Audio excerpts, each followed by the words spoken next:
Hey guys, welcome back to our channel, or if you're new here, I'm Alyssa. Garrett is not here for today's video. We are known as the Leffersons, and if you are new here and unfamiliar with us, Garrett and I are going to be leaving for Disneyland in 1 week from the day that I'm filming this video. I will give dates and all of that later on in this video, but we are going to Disneyland, and we are actually Walt Disney World pass holders. So most of the time on this channel, actually the majority of this channel, is Disney World content, but Garrett has never been to Disneyland and I decided to plan this trip super last minute. We planned this Disneyland trip in less than a month, and so we're just gonna go to Disneyland. Now, even though Disney World is not our home park, I have planned several lots and lots of Disney trips in the past, and I feel like if you can plan a trip to Disney World, then you can very easily plan a trip to Disneyland. And honestly, if you've never been to either Disney park, Disneyland is probably going to be the easiest one for you to start with because it is much, much smaller. So I'm going to tell you not only our trip announcement, I will do our trip announcement kind of as I'm talking, but I'm also going to give you a full planning video on how I planned this trip to Disneyland. And that's why Garrett's not here, because if you know us at all, I'm the planner for sure, so I plan all of our Disney trips. So with that being said, I'm going to kind of go through the different steps in planning a Disney trip. If for some reason you only need maybe the 4th or 5th step, then I will put timestamps in the description below so you don't have to watch the whole video. But I feel like when I start talking about Disney, I just shout out all sorts of really important things to know, so you might just want to watch the entire thing. All right, so there are 8 steps to planning a Disneyland trip.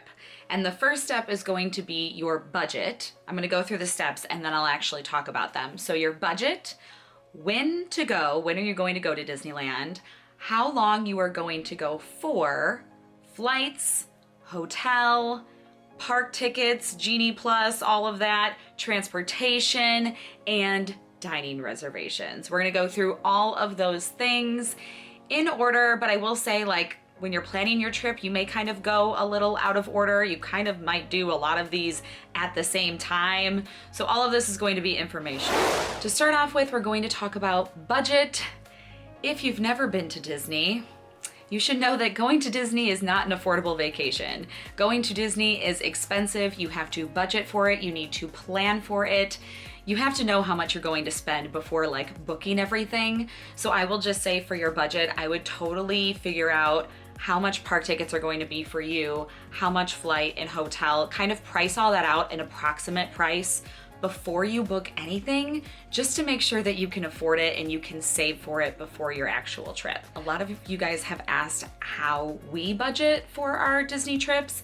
Maybe we'll do a whole separate video on that eventually, but really it's pretty simple. We just set aside money each paycheck. We set aside money for Disney. This channel also helps provide a little bit of income that also goes towards our Disney trips. So that's pretty much the gist of it, but I can kind of give you some tips and tricks on ways to save and things like that maybe in a future video. So if there's something that you're interested in, comment down below. So yeah, definitely need to figure out your budget really before you book anything, just to make sure that you can afford it. Before you book your flights, your hotel, literally anything, you need to make sure to go onto the Disneyland app, have it downloaded. You need the Disneyland app to even get to Disneyland, so make sure you have the Disneyland app.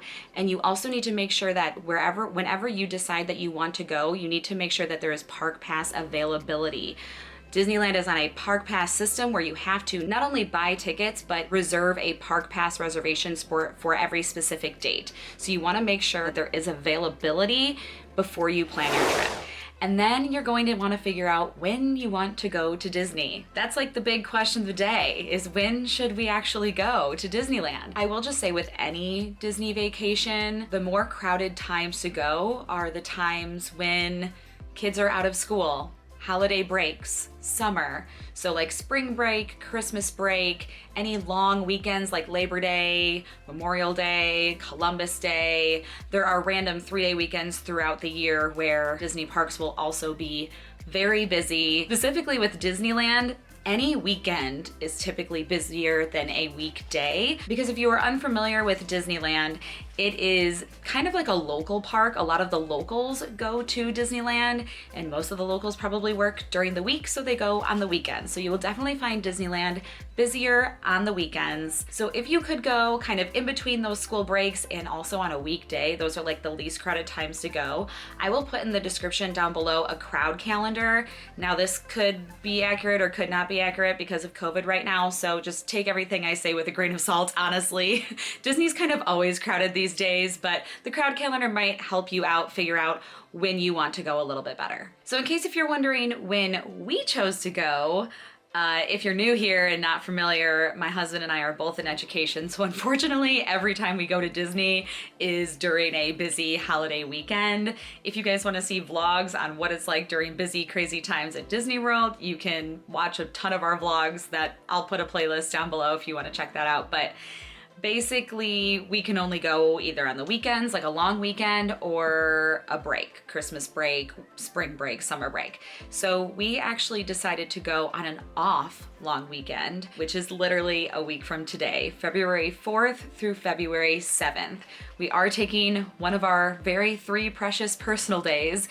So we are taking Monday off, and we're going to come back Monday night, back to Chicago, and that will be the end of our trip. So it's basically Friday night to Monday night, a 3-day weekend. But if you can do any Disney trip in 3 days, it's probably Disneyland, which leads me to my next part of planning. How long are you going to go for? Now this is kind of up to everyone's discretion because it really depends on how much time you have. Some of you might just be making a big long California adventure and maybe you only want to spend 1 day or 2 days at Disneyland. Maybe you have a whole week to be in the Anaheim area and you want 5 days at Disneyland. It really doesn't matter, just to get your dose of Disney. Any amount of time is great, but I will say if you've never been before and you really want to see everything or almost everything, you probably need 2 full days at Disneyland for sure, and at least 1 full day in Disney's California Adventure. If there's a festival going on, I would say 2 full days because I am a festival guru. We love Epcot festivals, so I feel like that deserves like an extra day. I don't know, maybe it's just me, but yeah, you need probably like 4 days to really see everything. I would say 3 days for sure. So take that all with a grain of salt. If you can only go for a day, then just do Disneyland because there are literally over 50 attractions just at Disneyland alone. So you can definitely spend the entire day there. If you have 2 days, do 1 day Disneyland, 1 day California Adventure. That gives you 1 day at each park to really explore each park and get to ride the big rides. You probably will get everything done at California Adventure in 1 day. It really just depends. So how long you are going to go is really gonna depend on you and your family and what's best for you and how much time you can take. Now, if you are not a local, you don't live near Disneyland, you're probably going to need to figure out these 2 very important things: flights and hotel. If you want to drive to California, go for it. It is way too far to drive from Chicago to California, so that is not even an option for us. If it is an option for you, then drive, go for it. It's probably a little bit cheaper, maybe, I don't know. We found really cheap flights from Chicago to LAX, which is gonna lead me to, let's just talk about flights. So I usually kind of look at flights and hotel hand in hand. I'll just say that before I really start talking about flights, just because like, sometimes I book one first and sometimes I book the other one first. Like if I find really cheap flights, I just book them, you know, I just book them and I'm done with it. But if I'm waiting for flights to get cheaper, then I'll book hotel first and get that set in stone and then book flights. So for flights, there are 3 different airports that are close to Anaheim that you could fly into. There's LAX, which is the biggest airport and probably the least fun to fly into, the most stressful to fly into. There is Long Beach and there's Santa Ana / Orange County. So those are the 3 airports that you can fly into that are the closest to Anaheim. LAX is gonna be the furthest, but not by much. LAX is probably about an hour drive, really depending on traffic. And then Long Beach and Santa Ana are like 30 to 40 minutes. So they're really all pretty close. It really kind of just depends on where you want to fly into or where you're coming from can fly into. Since we're from Chicago, we have 2 huge airports close to us, so we have the option to kind of fly into any of the airports, but we actually chose LAX because the flights were the cheapest. You're gonna find the cheapest flights flying into LAX because LAX is the biggest airport. If you want a smaller airport and you can afford to spend the extra money, Long Beach or Santa Ana are wonderful. They're very, very small. I've heard nothing but great things about them, and I'm sure your commute would be a little less stressful, less traffic. So those are options as well. But we chose to fly into LAX just because we found the cheapest flights. Now let's talk about airlines. Typically, we 95% of the time fly Southwest because it's affordable, and we like that there's free checked bags, you know, all those fun things. But unfortunately, due to COVID and lack of staffing and all those very fun things, there are less and less flights we're seeing that are nonstop to certain places.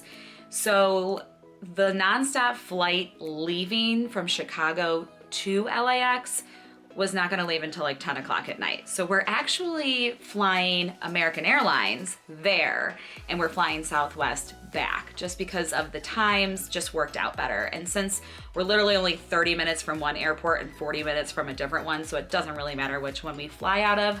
Obviously we prefer Southwest, but American Airlines will be fine. Southwest does have a low fare calendar. If you have flexibility, you can see like the cheapest days to fly to wherever you're going. But then also, if you cannot fly Southwest, or if Southwest doesn't fly out of where you live, I always use skyscanner.com, not sponsored whatsoever, but I use skyscanner.com to find literally every other airline price. So I just type in from Chicago to LAX, and it'll show me every single airline, and it'll show me cheapest first. I can even choose if I want nonstop, and I can choose if I want it to depart at this time of the day or arrive at this time of the day. I can choose all of that. So I highly recommend using skyscanner.com. That's how I find our cheapest flights. So we ended up finding a $97 flight, American Airlines, Friday night to LAX, and I bought it. So I actually booked it through American Airlines. Like, they'll take you to the actual website. So I did book it through American,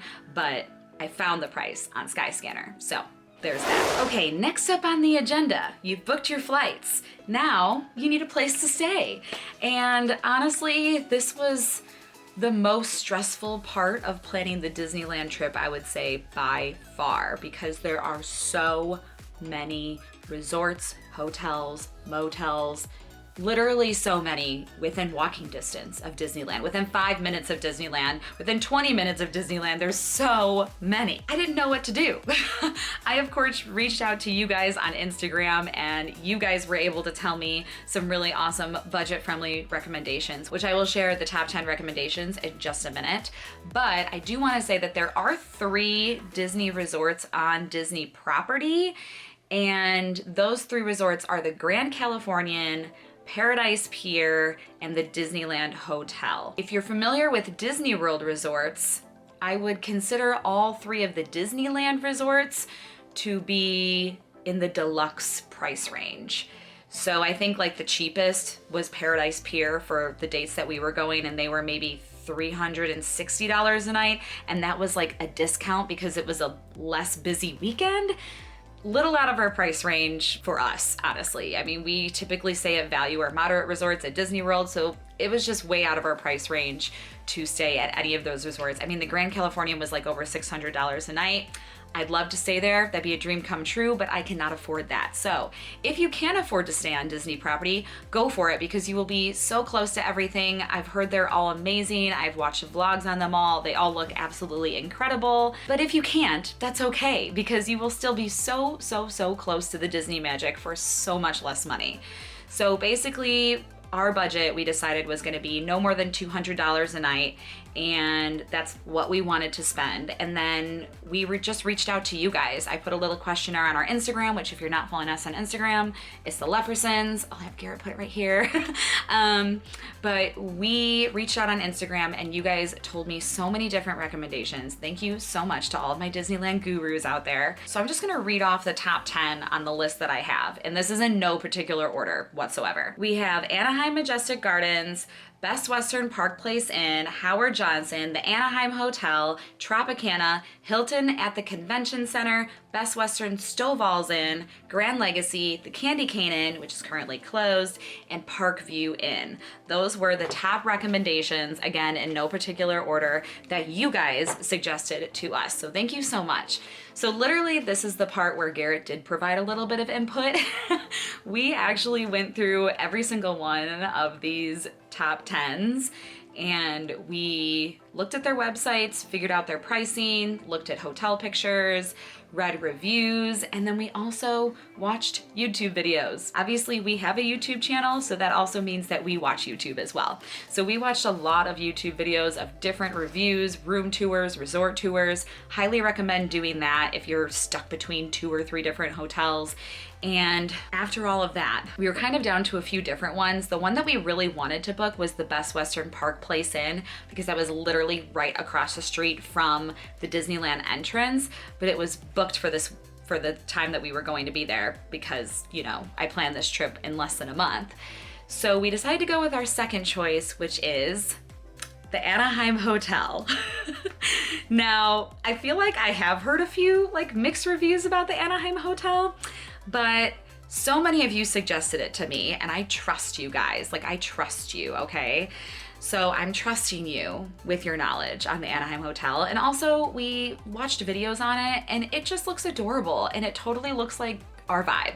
So we're gonna go there, we're gonna try it out, and the other main thing that we liked about it, it's also right across the street from the Disneyland entrance. It's literally right next to the Park Place Inn or whatever.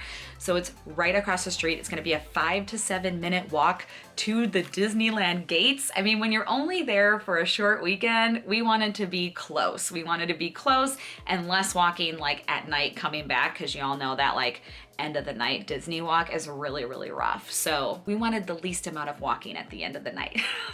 So we're super excited to try out the Anaheim Hotel. We are totally gonna do a room tour, probably our own resort tour if we have time. If you guys are interested in that, leave it down below. So excited to be there, honestly. So again, look up a bunch of different hotels. I would go, if you're looking for a budget friendly, I would go through all of those. One that was way cheaper was Best Western Stovall's Inn, and a lot of you guys recommended that. It's on the other side of California Adventure. Still, so many of you recommended it, and it was even cheaper than the Anaheim Hotel. So I'll just leave it there. There are tons of hotels. Look up reviews and you'll be golden. You've booked flights, you've booked hotel. Now, you're probably wondering, how are you going to get from your airport to your hotel? So next up is transportation. This is gonna be pretty quick. Unfortunately, there is no Disney's Magical Express or anything, which RIP Magical Express at Disney World. Yeah, that's not a thing either anymore. I know. I'm not bitter about it at all. Basically, there's pretty much only a few different ways to get from the airport to Anaheim to your hotel, and that is either renting a car, Ubering, Lyfting, or catching a shuttle, which I have heard of shuttles, but we decided not to go that route because we didn't want to take the time to take a shuttle. So if you guys have good recommendations for shuttles that might be a little bit cheaper than an Uber or a Lyft, leave those in the comments down below and I will add them to the description. Basically, we decided to not rent a car because once we get to our hotel, we're not planning on leaving. Like, everything is walking distance, and you have to pay to park at the hotel. You have to pay to park at the Disney parking lots. So we decided, just to save on time, we're either gonna catch an Uber or a Lyft to our hotel and back to the airport on Monday. So we are not going to be renting a car, not doing that. I will say, if you do rent a car, especially from LAX, it takes a hot minute to actually rent that said car because the rental services are not at the actual airport. You have to actually take a shuttle to the rental car agency. So just know that it does take a long time to rent a car from LAX. I'm not sure about Santa Ana or Long Beach. I'm assuming, since they're smaller airports, that it would be easier to rent a car, but I don't have personal experience. If you do have experience, you can comment down below. Again, as I'm talking, you can just, leave your little comments down below. Love it. Let's just help each other out, okay? Hotel and flights are booked. You figured out if you're renting a car or not. Next up, next step is park tickets. Actually buying park tickets. You cannot get into the park for free. You have to buy park tickets. If you do book a hotel through the Disney resorts, you can buy your park tickets in a package with that. You might be able to do it at some of the resorts as well, like off-site. And I know that on Getaway Today, you can also buy it as a whole package. I'll leave Getaway Today down below. A lot of people recommended using them to book hotel and tickets, and you just get like a little bit of a discount on tickets if you book through them. So I'll leave them down below. They're a huge travel agency for Disneyland. But basically, we ended up purchasing tickets through the Disneyland app. It was so easy. We just picked out, you know, the 3 park days that we were going to be there. We were able to pick out our dates, and we also made the park pass reservations before we even bought the tickets. So that's another thing I've mentioned a few other times. You need to make sure that there is park pass availability on the dates that you are going. Like, you need to figure that out before you even book hotel or flights. You need to make sure that there is availability for the time that you are going. When you are also purchasing tickets, you should note that the more days that you buy, the cheaper it is per day. So if you have the time and want more of a relaxed Disney trip, buy 5 days, because then it's only like $76 a day and you can have more of a relaxed Disneyland trip. And then if you buy only 1 park per day, it's going to be the most expensive, just buying a 1-day ticket. So just to note, if you buy more days, it's cheaper per day. And then they also ask you to add on some things after you're buying your tickets. They ask if you want a park hopper, which park hoppers just basically mean you make a park pass reservation for one park, and then after 1 p.m. you were able to hop on over to the other parks. So you could visit Disneyland and Disney's California Adventure in the same day, which is pretty cool because they're literally right across the walkway from each other. They're only like a 5-minute walk to and from. This is not like Disney World where you have to take a bus or a monorail or something like that to a different park. It's literally you just walk across. So we actually decided to not do park hoppers, and I'm not sure if I chose or made the right decision.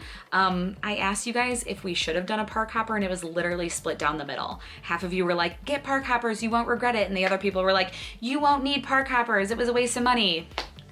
I don't know what to do, okay? So I would also take this with a grain of salt.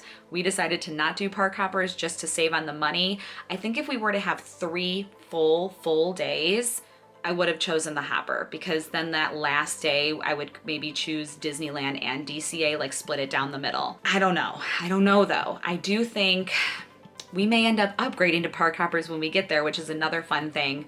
You can choose to just do 1 park per day, and then if you choose that you want to upgrade to a park hopper when you're there, you can just go to guest relations and they will definitely upgrade you up to park hoppers. Just know that you still have to pay for park hoppers for the full amount of days that you're staying there. So even if I chose to park hop on my last park day, I would have to pay for park hoppers for the first 2 days as well, even though I didn't use them. So that's something to keep in mind. You have to buy park hoppers for every single day, even if you don't use the park hopper capability. They will also ask if you want to pay for parking. Parking is like $25 or $30 a day. I don't know, I'll put it right up here so you guys can see. Again, expensive. That's why we chose to not rent a car. But if you do want to pay for parking ahead of time, you can.